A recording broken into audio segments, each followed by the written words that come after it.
Ramagundam railway సమస్యలపై సికింద్రాబాద్లో గలమెత్తిన అనుమాస శ్రీనివాస్. సికింద్రాబాద్లో నిర్వహించిన డివిజనల్ రైల్వే సభ్యుల సమావేశంలో రామగుండం రైల్వే సమస్యలపై రైల్వే బోర్డు సభ్యులు అనుమాస శ్రీనివాస్ పలు కీలక విన్నపాలు చేశారు.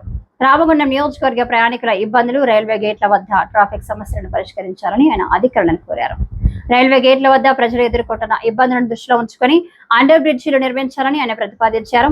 Kundanapalli LP gate 49, Peddampet LP gate 51, Malyalapalli, బద్రిపల్లి ప్రాంతాలలో అండర్ బ్రిడ్జిలు నిర్మించాలన్నారు. బల్హార్షా నుండి కాజీపేట వరకు నడుస్తున్న ప్యాసింజర్ రైలును సికింద్రాబాద్ వరకు పొడిగించాలని కోరారు.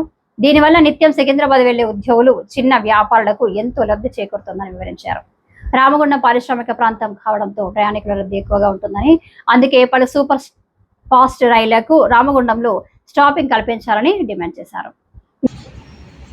Divisional railway users consultative committee మెంబర్స్ల సమావేశం సంచల్ భవన్ సికింద్రాబాద్ డివిజన్లో divisional railway manager Shri Gopal Krishnan అధ్యక్షతన ఈ యొక్క సమావేశం జరిగినది.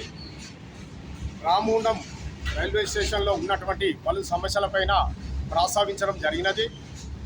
రామగుండం రైల్వే స్టేషన్లో పలు సూపర్ ఫాస్ట్ ఎక్స్ప్రెస్లు నిలుపుదల చేయాలని, ఆర్ఓబి నిర్మాణ పనులు కూడా త్వరగా పూర్తి చేయాలని, మల్లెలపల్లి, బద్రిపల్లి ఏరియా లోపల కూడా అండర్ బ్రిడ్జి నిర్మించాలని ఆ యొక్క సమావేశంలో ప్రస్తావించడం జరిగినది.